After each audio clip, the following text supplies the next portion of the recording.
So one has nothing to do with you, and the person who did it has no power. The other has everything to do with you, and the person doing it has power over your life. But where's the empathy for Donald Trump? So where was the state power in any of that, Piers? So Piers, do you want to point to me where the state power came into that? This guy's just cooking like crazy right now. And look at Tim Pool out there fucking seething because he's too low IQ to understand anything that's being said right now. They're just thinking, how do I bring up the evil of Ukraine in this conversation? So Adam Friedland was on Piers Morgan to talk about, I assume, free speech. So, Adam Friedland, Tim Pool's here. I don't know these other two, but looks great, looks awesome, looks like it'd be funny.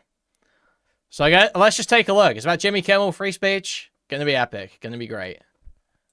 Kat, let me start with you, because I do think it's the Kimmel story is quite a complex one. Instinctively, we all believe in free speech. Instinctively, we don't like to see people... It's really not complex at all. It's a flagrant violation of the First Amendment. There was no justification under the FCC's general rules about like the public interest and stuff like that to actually try and preempt the show or take it down or anything. It's just not the case. It's not complicated.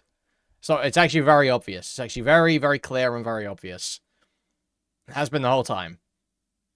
So... cancelled for just having an opinion. And people on the right have been particularly exercised about this rightly because of the way the woke left have behaved with cancel culture for years. But you were interesting on Gutfeld. You said that while you were disgusted by the comment that Kimmel made, the FCC's actions bothered you as well. And Ted Cruz has said similar, as have others on the right. I think Ben Shapiro did too. Just explain why what the FCC chair, Brendan Carr, said publicly bothered you. Yeah, the FCC is not supposed to be engaged in the nuances of content moderation.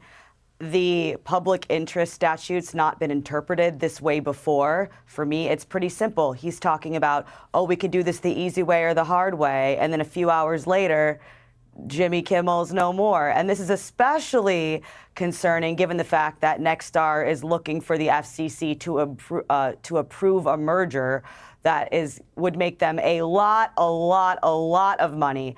I simply don't see that as a coincidence. And I simply do not think that that is appropriate or good to have the FCC, an arm of the federal government, engaging in content moderation in that way, regardless of how you feel about Jimmy Kimmel, regardless of how you feel about what he said. And I heard what Bill O'Reilly just said about how you can't imagine how he went forward with that statement saying that, hey, there's just kind of essentially saying it's delusional to believe that the shooter was anything but MAGA.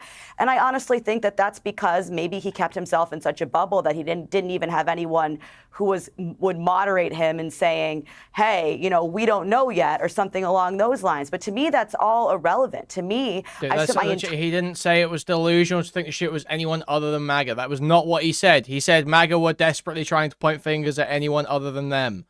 Those are two very different fucking statements. Entire career espousing the importance of free speech, it's easy for me to say, hey, when the FCC has this influence, that's not a good thing.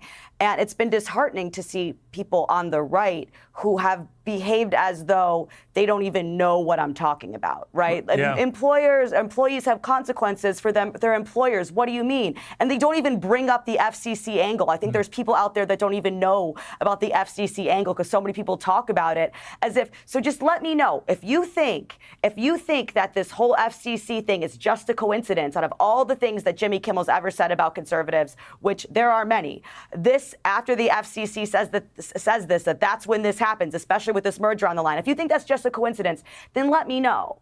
But I don't think it's just a coincidence. But also tell me to my face that you can't possibly see how I might think that one thing has to do with the other. Tim Pool, you've called out those defending Kimmel. You said liberals celebrated Charlie's death and cry over Kimmel's firing. I literally don't care what it's like so obvious. It's like this is so simple. Why people be upset about one and not the other. Charlie Kirk was killed by a lone gunman, a random member of the public who was so upset or mentally ill that they went out and committed a murder. The Jimmy Kimmel thing is a action being taken by the federal government that has power over your life. And they are currently breaking a rule that would allow them to fuck with you even further. So one has nothing to do with you, and the person who did it has no power. The other has everything to do with you, and the person doing it has power over your life. Indeed. Like, but as somebody who I know is, has often been appalled by the cancel culture which enveloped our society for the last few years, do you feel comfortable with the way many on the right are gleefully celebrating Kimmel getting fired, urging more draconian action against him and against other late night stars and so on for being anti-Trump and so on? Is it not really the same kind of behavior that you guys on the right would castigate the left for doing? I can't speak for anyone but myself, so I don't know about what draconian measures people would ask for. I certainly wouldn't support that. But Jimmy Kimmel got fired, according to the Wall Street Journal and the Hollywood Reporter, because he refused to apologize. He wasn't planning on apologizing. He, in fact, was planning on furthering the commentary, criticizing MAGA for twisting his words. And according to the Wall Street Journal, the executives approached him on his side, saying they were actually going to defend him. But the advertisers and the affiliates were upset over the comments that he made, portraying the assassin as a MAGA guy. When Jimmy Kimmel expressed that's not why he was fired, though, was it? His desire to further that line that he had pressed the day before, that's when they had a private meeting and decided to pull his show. So I do believe the FCC comments hours after Brandon Carr made the played a statement role. that they could do it the easy way, the hard way. Yeah. But I've said this since cancel culture was more in the news with many on the left getting people canceled on the right. Tim is such a disgusting fucking liar. Seriously, disgusting fucking Russia shit. Own a company, and someone says something objectionable which threatens the existence of your company. I honestly I don't care. Oh, if that person yeah. gets fired. On the Fuentes, apparently Fuentes is like signaling changing rhetoric on NATO. I guess that's part of his trying to grift leftwards. I say grift. I don't know that it's disingenuous fully. I thought in some ways Nick has sort of libbed out, but I don't understand how. I was talking to Jason and Cherry about this last night. I don't understand how he thinks it is possible to marry Christian nationalism and liberalism. You have to allow for free speech. You have to allow for freedom of religion. What point? How are you a theocracy or Christian nationalist state or whatever? At that point, if you're allowing for all this stuff, how are you that? It doesn't make any sense to me. But whatever. Fired. Yeah, you just lie, right? You just lie and pretend you're fine with liberalism, and really you're a Christian nationalist still. If someone at my company was going on social media and posting abhorrent racist things, I'd fire them too. The issue with cancel culture is that people were being fired for things that were not objectionable. There was a Netflix executive who got fired for simply describing the racial slurs they would not allow on Netflix. Papa John got fired and removed from his company, name stripped from universities, for lamenting the fact that the colonel used a racial slur and got away with it. And there was no criticism. In fact, in one instance, a NASCAR driver lost sponsorship because his father used a racial slur in the 80s. That's cancel culture. Pulling Sarah Silverman off a movie because 10 years ago she did a blackface joke, that's cancel culture. Bud Light facing a massive sales backlash and having their beer pulled from stores and bars, Target losing customers and being criticized. This is consumer backlash. So I certainly don't think a teacher who criticizes Charlie Kirk should get fired. What I will add on top of this is the real reason stated by the reporting from various outlets, left and right, was that Jimmy Kimmel was going to continue that line the next day. And that caused concern they would lose more advertisers at a time when Jimmy Kimmel's ratings are down 43% and he's costing them millions of dollars. So if the FCC is to come out and say, we are going to get you taken off the air, that's a bad thing. But I think it's important that we discuss the context around when a business has a right to say, you are threatening the existence of our company. Adam Friedland, I interviewed Jay Leno about a year and a half ago, and he was really interesting about... Wow. Yeah, it was actually great. I went to his car garage in LA. We had a great few hours. I loved it. But Cool. What I liked about what he said was, he believed in like teasing and gently mocking all politicians from all sides. Correct. And he talked about the kind of real sort of golden period of Johnny Carson. Nobody knew Johnny Carson's politics at all. And yet, if you've watched... Are they going to get into a fight yet? Piers, turn up the heat here, man. This sucks. In America in the last 10 years, since Trump became a politician, all of them, almost two, I mean, they're all middle-aged white guys, which always makes me laugh when you think about the diversity push, which never seemed to attack late-night comedy. But they all, to me, developed an increasing loathing of Trump, which began to really distort what their actual job was, which was to make Americans laugh late at night. I stopped watching them quite a long time ago. I could not watch it. Jimmy Fallon, I would kind of keep out of this. I think he's always been a lighter touch, but I think Kimmel and I think Colbert in particular, they really went hard in the anti-Trump rhetoric. The View, it doesn't have alternate views. It has one view. They all hate Trump. Very they all funny came show, out in black funereal clothes after he won again. And I don't think these serve their viewers, and I don't think they serve their companies. But I also feel uneasy, as Kat said, about the FCC poking its nose publicly into making not even veiled threats, but direct threats that if ABC, Disney didn't take action against Kimmel, then they were going to pay the consequences. So where do you sit with all this?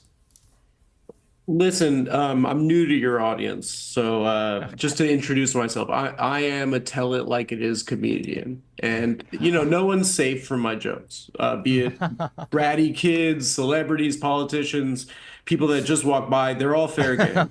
But it is still deeply unconstitutional and immoral for the president to silence his enemies. But I think what's important now, especially because it's so crazy right now, is that we zoom out as like people, like human beings. Okay. And like there's a lot of kind of empathy being expressed towards Kimmel right now.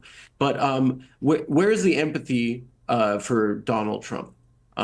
Certainly what it seems like to me is that he feels like he's been bullied. And I've been a victim of bullying my entire life, and still I am regularly. I'm on the internet, but I've always said to my bullies, like, while it's disrespectful, rude, hurtful for them to be saying that, I support their constitutional right to be saying things about me that aren't true. So, previous Democratic administrations have gotten the same treatment from conservative comics like Dennis Miller, Michael Richards, Kill Tony. I'm sure a lot of that caused Joe Biden a lot of pain, but never were their constitutional rights violated by the executive branch of the government. And I think that is what the clear difference is here. And I think for all of us as a culture, we have to ask ourselves, like, is the president suffering right now from being made fun of?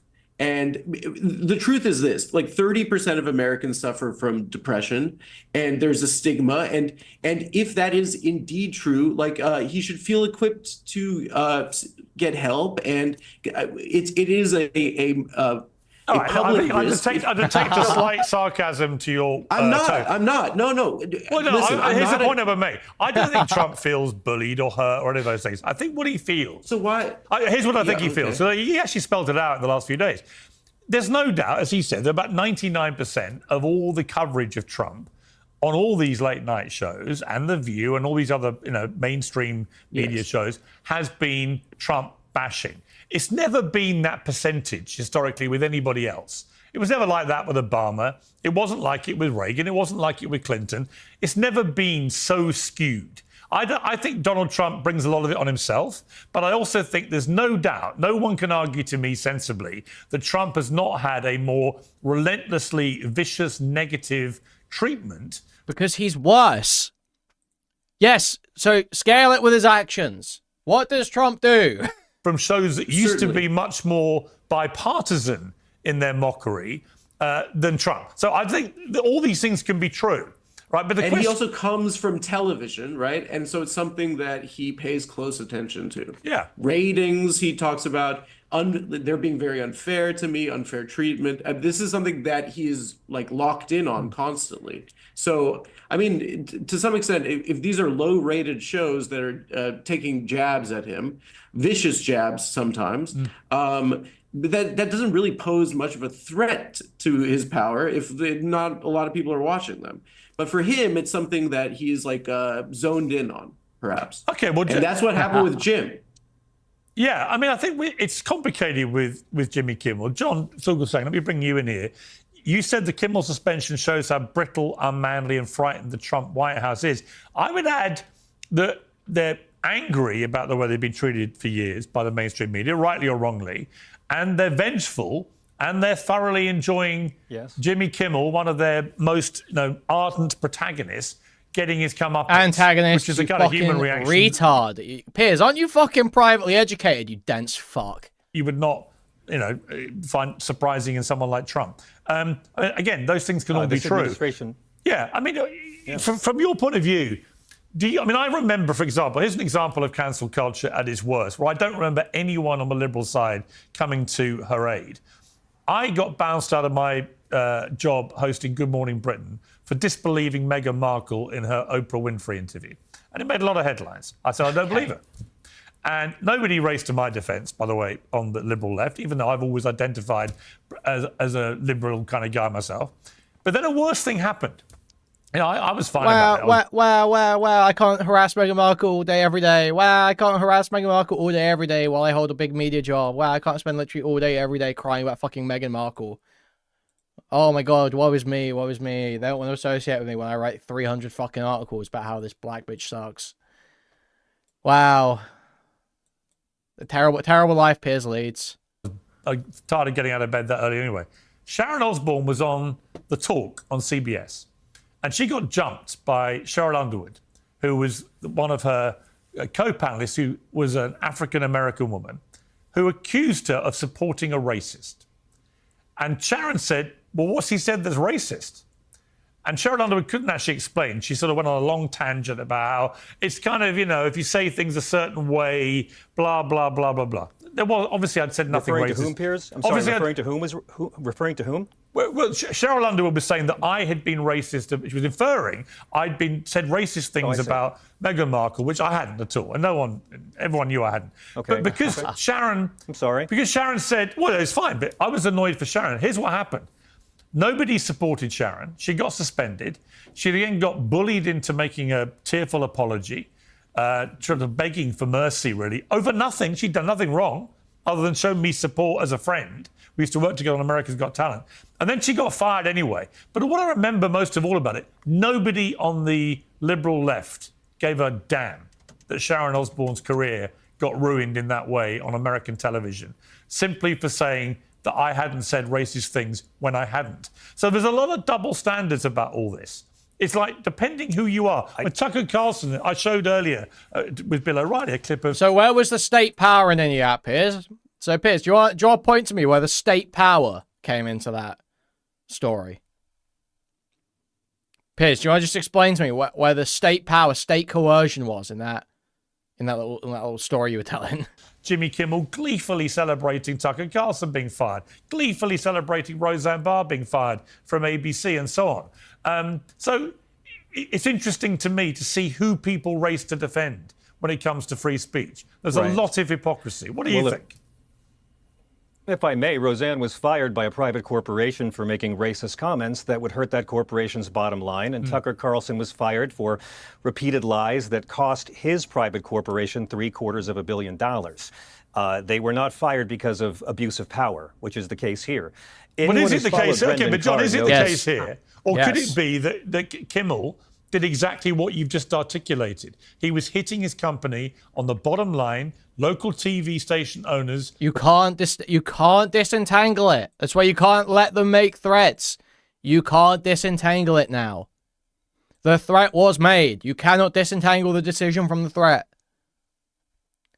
So it's wrong. The threat should have been made. The threat is unconstitutional, whether that's what made it happen or not. We're pulling the plug. They were saying we don't want to air him. In other words, is it not the same thing? But because he's a liberal, darling left guy, everyone's framing it in a different way. No, this was government. This was abuse of power. This was Brendan Carr saying the quiet part out loud in public, which was very stupid of him because it's going to make sure this issue never goes away. At least with Colbert, they kept this on the down low. If you actually look at Kimmel's comments, I don't really understand why there hasn't been a more forceful defense mounted. He said that MAGA folks spent the weekend trying... Yes, dude. Oh, yes. to assert that this killer was not one of theirs, and then said they spent the weekend trying to blame everybody else. That's really a very fair comment. It was in no way besmirching Mr. Kirk or the grief that many people were feeling. There's been a lot of exploitation over this, and whenever anything of this kind of violence happens, it always brings out the best in some people and the worst in others, and many of us on the left and right will exploit any tragedy to go ahead and hate on the people we already hate. In this case, however, this was going to happen no matter what. And Brendan Carr has always envisioned this. He is an architect of Project 2025. These other cases you talk about are private corporations. And this guy's cooking. This administration has taken a lot of pleasure in a lot of Americans losing their job. They take delight in it. And there's a lot of talented people who work on this show that I hope will not be losing their jobs, because you know Bob Iger is negotiating heavily with Nexstar right now to try to put a happy ending on all this, because Bob Iger doesn't want champion of censorship to be stapled to his obituary when he leaves. When Michael Eisner is the voice of morality against Bob Iger, my God, what have we come to? Kimmel's going to be fine. He'll find a job somewhere, as will Colbert. They're very, very wealthy. But this is something that's unprecedented. We haven't seen the government doing this. And in both cases, they were contingent on bribes. This is more This guy's just cooking like crazy right now. We're all... And look at Tim Pulse out there fucking seething because he's too low IQ to understand anything that's being said right now. They're just thinking, how do I bring up the evil of Ukraine in this conversation? How do I bring up that Ukrainian refugees are scary in this conversation? That's all he's thinking right now. All used to in this country. This was about putting a merger through. Bob Iger was looking at the stock price. He wanted to make this merger go through, and he made the Kimmel problem go away because he was hinted to do that by the government. This is self-cancellation by intimidation. It's grotesquely against the First Amendment, and these guys are not going to look good in the history books for doing it. Well, joining me now is the editor-in-chief of Semaphore and host of the Mixed Signals podcast, Ben Smith. Ben, great to have you on Uncensored. Your debut, I think. Thank you for, I believe it is. That's very exciting moment. For both with Adam Friedland, no less. Yes, exactly. What's up? Ben, what do you... I mean, John Fugelsang just made a pretty full throttle attack on the way the Trump administration, as he sees it, is flexing its muscles against media companies to get rid of critics and so on. Do you see it that way, or is it a little bit more complicated? You know, I talked to Brendan Carr actually about this in February, because I think the thing that John was saying that I think most people in our world would say is that the biggest threat to free speech in the United States is the government. That's why the First Amendment restricts the government, not private actors. And that's, the kind of longstanding consensus view. And it really is not how the Trump administration sees the world. And when I talked to Carr, I kind of put that to him. Don't you think, obviously, the primary threat to speech in the United States is you, the government, always has been. And he said no. He think that the biggest threat to free speech was the big social media companies. And I think the reality is that the Trump administration, starting with Trump himself, feel that very, very personally. There are people whose, in some cases, their kind of formative political experiences are getting tossed off Twitter and Facebook. For Trump, certainly a very... Dude, why do they do this? This guy never getting hired again. John Boyega actually never getting another job again. John Boyega was asked what he would do if he could remake the Star Wars sequel trilogy. Why would you ask him this? It would be mad. First of all, we're not getting rid of Han Solo, Luke Skywalker, all these people. We're not doing that. The first thing we're going to do is fulfill their story, fulfill their legacy. We're going to make a good moment of handing on the baton. Luke Skywalker won't be disappearing on the rock. Hell no. Standing there and he's like a projector. Oh, we'll give those characters way more, way more. Our new characters will not be overpowered in these movies. They don't just grab stuff and know what to do with it. No, you've got to struggle like every other character in this franchise. I looked to the Old Republic stories to see what we can add to continuation of that. I never like to see Force Unleashed stories in there. I like to expand the Star Wars universe. They never hiring this guy again. Nobody hiring this guy again. Nobody hiring this guy again. Yeah, he did cook, but why the fuck are you saying this? So, J.J. Abrams did a great job. I wouldn't want to step on his toes and say what I would have done. No, he's like, dude, Force Unleashed and the Old Republic were fucking awesome. Why didn't you steal that shit? They did fucking bad. They did fucking bad. And he was like the best character in episode 7. Very intense experience. And so I think I think, setting aside... It was like such an obvious character arc to have him become a Jedi, I feel like, no? Like the whole Stormtrooper brainwashing shit being broken and then being able to use the lightsaber relatively, easily. It was such an obvious The groundwork was laid, and they just didn't do it. It sucks. It's so gay. Law here, setting aside the fact the First Amendment just literally does restrict the government, not private corporations. Their view in a kind of intuitive way is that, look, those guys did that to us, and so we're going to do it to them. Right. And there's no doubt they did. I mean, I remember the same people screaming how unfair it is that Jimmy Kimmel has been suspended, screaming their glee at Trump being thrown off Facebook and Twitter and the rest of them. And seeing no apparent contradiction there. Yeah, I mean, there's, I think, a broad consensus in the United States, probably everywhere, that we would like to see our opponent's speech smashed while but our friends should be allowed to say whatever they want.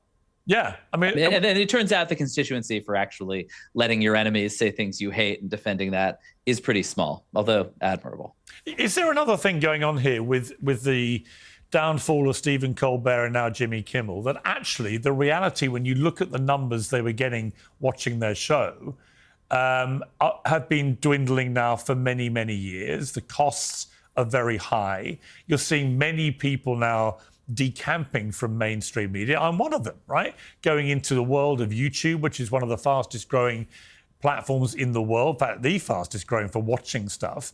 But actually, these guys, in a way, are kind of, they're the modern day dinosaurs who were still trying to create content, which was becoming increasingly unpopular. And therefore, because they're so expensive, that their company executives in charge of their shows are making calculated, ruthless decisions, using a moment, if you like, as an excuse to do what they maybe wanted to do anyway. Yeah, I think it might be a little bit the opposite. I don't think Disney thinks it's like a nice excuse to look like they're caving to political pressure. Yeah, for they real. caved to political pressure in this case, though, because this isn't such a good business. I mean, broadly, with the kind of irony here is the part of media that Disney, with a broadly liberal audience for a lot of their stuff, actually said, yeah, we want to look like we're cocking to Trump. Nice, okay. Brendan Carr regulates, that the federal Very government smart regulates, stuff happening here. is the weak, dying part, is the part that's rooted fundamentally in broadcast television, which has been rolled up by these no-name affiliate companies like Tegna that we were all learning about over the last week, because that's where the pressure point is. I mean, what's so strange is that Donald Trump won on the back of understanding that there was this really vibrant new media world, but his kind of personal obsession and his vendettas are still with people like Jimmy Kimmel, people like Stephen Colbert, who are obviously, in some sense, part of the past. Trump is very litigious and has been using that tendency very aggressively against a lot of media companies, most of whom have been caving and paying him a lot of money. I'm seeing the same thing with universities and so on. What do you think about that? I mean, is that all part of crossing a line of government interference, or is it actually a bit of moral cowardice by the media companies in paying the money? I mean, I think the answer to that question is yes. But what is so interesting is that Trump and his lawyer Boris Epshteyn have kind of found a way to use the law to pressure these companies and force them to pay these huge amounts of money, basically on the premise that this thing is never going to go to court. Right. And the reason is these companies are huge conglomerates. They have interests here, they have interests there. And, they're essentially scared that federal regulatory agencies will, over on this side of the map, stop their mergers, mess with their broadcast licenses. And so if they can pay some money over here, whatever, call it a settlement in a lawsuit to make these things go away or take a little pressure off here, they'll do it. And that's basically the system that's been developed. I mean, it's sort of new channels for donations to the Donald Trump, Mark Zuckerberg presidential library. Do you think there's any way back for Kimmel at ABC? Are we going to see that show back on air? I mean, I think this is the most anybody's talked about Jimmy Kimmel in quite a while. Yeah. And, I saw that Midas Touch, which is this kind of dominant left-wing YouTube channel, is we reported today that they're trying to hire Jimmy Kimmel to go on their air. So, I'm sure we'll be hearing from Jimmy Kimmel again. Ben Smith, great to have you. Don't leave us alone next time. Thanks for having me, Piers. Very exciting for me. Really good to talk to you. Thank you very much. Yeah, good talking to you. Joining the panel now is comedian Jeff Dye, who says attempts to use Kirk's past comments against him is truly sick. All right, Jeff, welcome to Uncensored. Why truly sick? Well, I think that You can find me to be a hypocrite on this subject all week online, I will admit, because I react in a lot of feelings about these kind of things. I'm a comedian, and I'm not as educated as your other guests about... Wait, who's this? Who's this? This is already, like, cringe as fuck, man.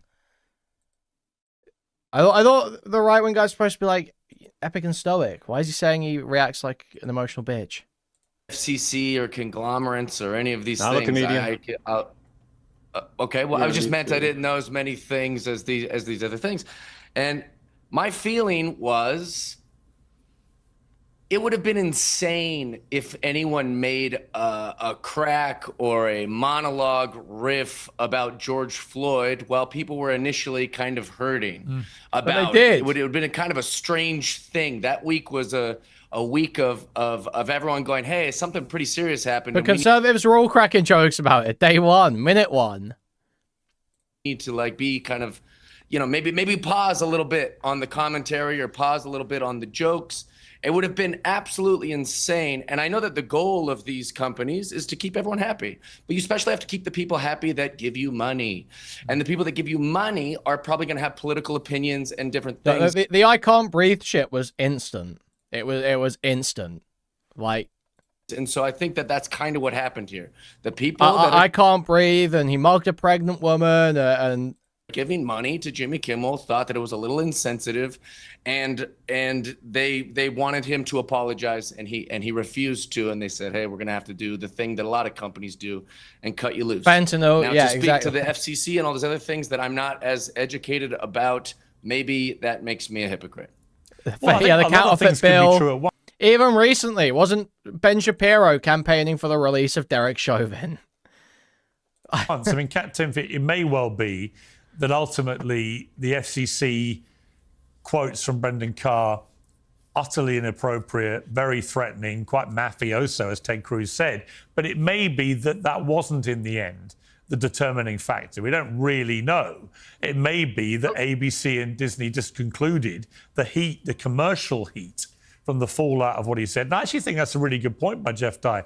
You know, if you had been on air, if you'd been on air on Gutfeld in the week after George Floyd was murdered, I'm sure you were, but if you cracked a joke, well, it wasn't really even a joke. And that's why... It wasn't about... That's why, Jeff, I mean, the point that John made, I've seen someone trying to explain how it wasn't the way it seemed. I haven't heard this from Jimmy Kimmel yet, but apparently he was trying to explain that. To me, he was just revealing that this is what the right were doing. But it wasn't a joke, and it was crass, wasn't it? But to me, the one difference here is the FCC. You can point to whatever other example of any other comment, whether it's something that actually happened or whether it's a hypothetical, and it's still going to be a different situation because it's not a cancellation that happened just a matter of hours after the FCC was using that threatening language. And you can talk all you want about the local stations pulling out, but Nexstar was looking for a merger. They're looking to get rich off this. They're gonna do what the FCC says. If people would like to believe that's a coincidence, that's fine. I don't believe it's a coincidence when it's the one difference. When Jimmy Kimmel has been making these sorts of comments, jokes, some are just political commentary, going really hard against Trump, really hard against the right. And then the one thing that's really different this time is that just hours before, the head of the FCC was threatening. That to me, that's what makes this different. And I'm not a Democrat. It's just a threat. It's just unconstitutional on its own. Like. The left, I'm not on the right either. I'm just an independent, and I'm a free speech advocate. And as a free speech advocate, if I cannot imagine having any other take, but at the very least, being able to understand how someone could possibly think that maybe this had something to do with it. Yeah, Tim Pool, I got to say, it's a persuasive argument that Kat makes. I don't think so. It's just not the reporting. I don't look. I certainly understand when Brendan Carr says. I don't believe everything I read in reporting. I think for myself. Indeed. So you make things up, I guess, because what I can only go off of is what the. Oh yeah, Tim. Oh yeah, Tim. Make up, Tim. What did I make up? Everything I just said was factual. No, you're going to accuse me of making things up. No. What did I make up? You made up that the FCC had a direct. What did I make up? I didn't make up anything. Everything I said is what happened. An assumption that I think is not unreasonable, but the official reporting from left-wing sources and right-wing sources, I mean the more mainstream ones, is that the executives were largely behind Jimmy Kimmel advertisers as well as affiliates took issue with the comments he made, insinuating the assassin was somehow a Trump supporter, whether that was unintentional or otherwise. Jimmy Kimmel, as officially reported, did not want to apologize, didn't feel he needed to apologize, and wanted to further those comments criticizing MAGA for twisting his words. If we are going to make the assumption the principal reason his show was taken off the air was Donald Trump and the FCC, that would be us speculating, not going off the main reporting. And the only thing I've heard this whole time with even Ben Smith and everybody is the assumption that is true. It doesn't matter because you can't identify whether it was, you can't determine whether it played a factor in the decision, but the fact is a threat was made. There was an unconstitutional threat made. Thanks for streams. Still laughing about hey, Junior, nerd face emoji. Thank you for the $9.99. Huge appreciate it. Thank you. Despite the evidence suggesting it played a minimal role. So I think it's fine to assume that Brendan Carr saying that can be worrying to affiliates. However, if we're going to go off what the actual reporting says from liberal outlets and conservative outlets, Bob Iger, as well as other executives, asked Jimmy Kimmel to walk it back, and he said no. They said, okay, your show dropped 43% over 1 month. Maybe we shouldn't do this anymore. Okay, Adam Friedland, Scott Galloway on the Pivot podcast said the Wikipedia page for this event. Hours after Carr's commentary, Nexstar Media Group and Sinclair Broadcast Group announced they would pull Jimmy Kimmel Live from all of their ABC-affiliated stations effective immediately. Nexstar, which operates 28 ABC stations, Sinclair, to the biggest operators of ABC-affiliated stations, encompassing a combined 25% of the network's national broadcast coverage. So nothing to do with advertisers. This isn't advertisers at all. Yeah, so there's nothing about advertisers here. It's the affiliates. It's the affiliates. It's these Nexstar Media Group and Sinclair Broadcast Group. They actually own the fucking stations. Bob Iger will go down in media history as Neville Chamberlain in a cashmere sweater minus the dignity. Okay. What do you think of that? People always use Neville Chamberlain as a historical reference. Also, by the way, yesterday was entirely on our managers. It was entirely Arteta's fault. I just wanted to say I'm too upset about that. Guys, can I just address this kerfuffle just now? Folks, both sides have been hypocrites, but it also means that both sides have been correct at a certain point, right? So what we need to do is make them be correct at the same time. That yes, who cares? Like at the end of the day, who cares? It's comedy, right? The president got really pissed off when Obama did the White House Correspondents' Dinner. He takes it very seriously. You know, if you're at one of my shows and you're in the front row, you know, you're in the splash zone. You might get burned, or the burn zone. Listen, guys, it's just comedy. It's not that important. You know what's more important? Like someone that is an air traffic controller. Comedians are like the way they're being treated as modern day philosophers. You might get the burned. most important people in society. It's dangerous. But Adam, isn't it because abuse of power is important? No, I think speech is extremely and also important. the joke had nothing to do with Charlie Kirk. Well, it did. Do people speak nothing to do with Charlie Kirk? Okay, well, look, first of all, I would say it wasn't a joke. Right, it was a political statement. He said it wasn't. And the political statement out of sympathy for Charlie Kirk Jimmy by Kimmel, saying that Donald Trump didn't seem he wasn't being sympathetic to his friend's death. Exactly. The point he was making, he said that the MAGA right effectively had spent the whole weekend trying to make out this guy was not one of them. The clear inference. Both sides were. Well, the clear inference from that statement that he made is that he probably was one of them. That's what caused all the offence. Now, Jimmy Kimmel... No, it wasn't. Jimmy Kimmel has... Well, just to be clear, Jimmy Kimmel's briefed that that's not what he intended, in which case, I would say it's incumbent on Jimmy Kimmel to come out and explain himself. At the moment, he's not given that explanation. It's a joke. Well, because it wasn't a joke, was it? What he said was the truth. Sorry, John? The least funny thing in the world is when a comedian explains a joke. Okay, but it wasn't a joke. Nothing kills the crowd like being like, "This is what I meant." It wasn't a joke. No, it's a freaking. Actually, joke. It wasn't a joke. No. It was. John. It was a setup to a joke about Donald Trump's callous indifference to the murder of Charlie Kirk, which is the bit that got the laugh at the end of the beat. Yeah, but John, would you have said what Jimmy Kimmel said if you were on mainstream television, and it was pre-recorded? Myself? Yeah. I mean, Well, it's not whether I would have, it's would I have had the right to. And I would have without expecting to be fired. Got the right if they wanted to fire Kimmel, you've got the right they to, had but would plenty you of chances to fire him. You've got the right to, but would you have said it yourself? I'd phrase it a bit different. Don't have the right to. I'm on TV right now. And I'm saying that Kimmel didn't say anything to besmirch Charlie Kirk. He didn't say anything that wasn't the truth. He made a couple of statements as a setup for his joke about Trump's callous response to a question about Charlie Kirk's murder. He said that MAGA was trying desperately to prove this guy wasn't one of theirs. That's true. He didn't say he's MAGA. He didn't even say he's a white guy from a white state raised by a MAGA family, surrounded by guns. Who is this guy? Who is this guy? John, they said. What? Who is this fucking guy? This guy's awesome.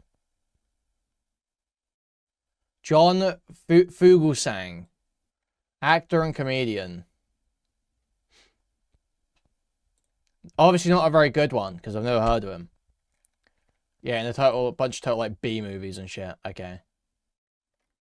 He just said MAGA spent the whole weekend trying to pretend this guy's trying to claim this guy's not one of theirs and blaming everybody else. And my God, I've never heard, Piers, the pro-gun control people blamed this much for gun violence since the last time a Republican kid shot at a Republican figure, Donald Trump, a year ago. The people who want gun control in this country, they're not the ones you get to blame for this. So they could have fired him. You're right. Kimmel's ratings are in the basement with the demo. Maybe they did want to do this a long time. The timing of it, Piers, is what's going to damn all these players involved, because they will all go down in infamy for being part of this censorship. If this goes through, there's no way this ends where it looks good. Kimmel's going to be a free speech hero. He's Library of Congress for the rest of his life. You just made a million Trump, Kimmels. These other folks, again, you just made a million Kimmels. They used it as the excuse. I think the problem was you killed it was the comedian. ambiguous, and it was ambiguous enough that actually a lot of people did take the inference from it that he was making the ones who wanted to. That he was directly suggesting that actually this kid was a MAGA kid, and therefore they were trying to distance themselves. That's the problem with it. It was ambiguous. No, I'm sorry, that's not correct. He was saying MAGA's trying desperately to claim this kid is not one of theirs. That was the reality of the weekend. That's what they were claiming. John, the point I'm making was it was clearly ambiguous because half the country rose up in fury about what they thought he was saying. So my point is until you are assuming, John, you're assuming that your interpretation of it is the correct one. We don't know yet. Because Kimmel hasn't said... I'm just going by the words on the paper that I read, Piers. I'm just going by the exact words. I don't know what was in his heart, and it wasn't a joke at Mr. Kirk's expense, nor was it a joke denigrating this atrocious crime that happened last week. Again, this is all about weaponizing anger against people who had nothing to do with it. And that's what we've seen all week long. We saw our good friend Brian Kilmeade the week before call for the murder of homeless people in this country, that they should all be put to death, including thousands and thousands of veterans. I heard no outcry from our conservative brothers and sisters. Brendan Carr was completely undisturbed. That's not on their radar. They don't care that Brian Kilmeade called for the murder of thousands of American vets. They wanted to take this guy out. Iger wanted to merge. This was the excuse they used. Charlie Kirk's death is going to be exploited for a lot of things in the months to come. All right, Cat Tim, let me get around the panel. Cat Tim, do you think we'll see Kimmel back on his show on ABC? Yeah, this guy's raping. Is that it, do you think? I think that's it, but I mean, we'll see him somewhere. I mean, we'll see him somewhere, but I don't know how you can watch a guy like this just like absolutely fucking rape on it. Like, how does someone like Destiny watch this and go, yeah, you know what I need to do next time I go on Piers Morgan? I need to like spaz the fuck out and just go, but the right. Keeping it calm, laying down the hard-hitting criticism. Just raping. I don't think he'll be back. I think that there's the cancellation is going to make too much money for people. Right. Adam Friedland, what do you think? If he's coming back to TV, I don't know. I don't even know the name of the show. Could anyone tell me what the name of his show is on ABC? I know the Tonight Show and Late Night. I mean, like, guys, this is just like I like it when things are nice and things are not nice right now. And we need to be, like, the president needs to be telling Americans to calm down. There's too much violence right now, no matter what the side is. Yeah, but people also need to stop trying to kill him. The one we have right now. People are politicizing violence and blaming the other side and claiming to be victims of the other side. It's not nice, okay? What we need to do is we need to not be killing each other, okay? And it's not Adam. Jimmy Kimmel's responsibility to deliver that message. It's the government's responsibility. It's the president's responsibility. So like, the truth is this, is it like they're being snowflakes, libs were being snowflakes before. Can we just, if they both realize the hypocrisy of the snowflakes at the same time, things can calm down. But right now, everything's getting too hot. What? What's the lip hypocrisy? I don't get the both sidesing here. What's the lip hypocrisy? True. Damn, Adam about to get raped. Someone losing their health care because they say something that they don't like. You know, it's like people losing their livelihood. Losing their health care. They're fighting for everyone. You don't think any conservatives were ever canceled? I mean, they were, of course. I think we've seen a lot of brave conservatives. A lot of brave conservatives have stood up against this. Adam is struggling. Adam is raped. Adam's raped. Adam's raped. He tried to a lot of brave both sides who stood up against this with liberals. I agree. It's just and I don't know any liberals who cheer when someone gets fired by government intervention. But we have seen many liberals cheering about Charlie Kirk being murdered and posting TikTok videos gleefully. And you would not believe nothing to do with this for that. Well, we've seen them celebrating it all over America. You don't have to prove that no liberals are happy when a dude, John Fugelsang, the rapist, John the rapist Fugelsang is intense, bro. This guy he is locked the fuck in. Fired. That doesn't prove the point that the Constitution exists. That's what matters right now. It's executive overreach. Okay. It's the president's using the FCC to take off a late night host it's just that it's like a dwindling industry anyway.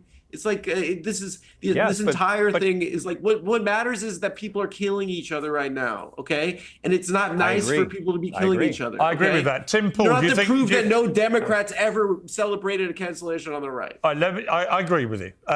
Tim Pool, do you think there's any way back for Kimmel, Tim Pool? Democrats. Listen, Bob Iger jumped up on his desk and started tap dancing when this controversy started because it gave him a morality clause breach against Kimmel to terminate his contract a year early when he's losing money. That's what I think happened. Yeah. Jeff Dye? Okay. Well, I mean, I'll be the bleeding heart here again. I don't really care if we see Jimmy Kimmel back on a late night show again. We won't see Charlie Kirk back on his show again. And that was kind of the whole issue for a lot of people. And what Jimmy said is that, it was insensitive and just not the right time. Maybe wait a week before you get your jokes in. You know what? Made fun of Trump. Yeah, I agree with that. And actually, whenever people say, yeah, but what about Trump? I'm like, yeah, but actually, not everything has to revolve around Trump in terms of how we view these things. He's the fucking president. You can't just view it I've heard his round, red bubble. Which is Jimmy I don't Kimmel. pray to Donald Trump. Yeah, I listen. The joke was about Trump. Yeah. Yes. Obviously this is about that Trump got his feelings hurt, and maybe he has the weight of the world on his shoulders, okay? And does he have enough time for self-care? Okay, we have to ask this question as citizens of this country, not you, Piers. It wasn't the goldfish joke that he got in trouble for. It wasn't that Donald Trump made that they made the joke about Donald Trump having more affection for his goldfish or whatever the stupid punchline was. It was the setup and political statement. It was, but also that remember, MAGA is trying to separate itself. Also remember, just before this, there was just before this, there was an outrageous story that came out about the number of conservative guests Kimmel had on in the last 3-4 years. And it was like 1 or 2 or something ridiculous. That is the problem, right? Charlie Kirk, ironically, always sat opposite people who disagree with him. These late night guys hate Trump so much, they won't have anyone on the conservative right on their programs, even though half the country or more have voted now twice for Trump to be president. And until that changes, you're going to constantly have a sense of them and us. Yeah, and I think that's part of the problem. Like you and biased. He's just literally he's friends with Trump, so just suck his dick no matter what. All right. Awesome stuff, Piers, really.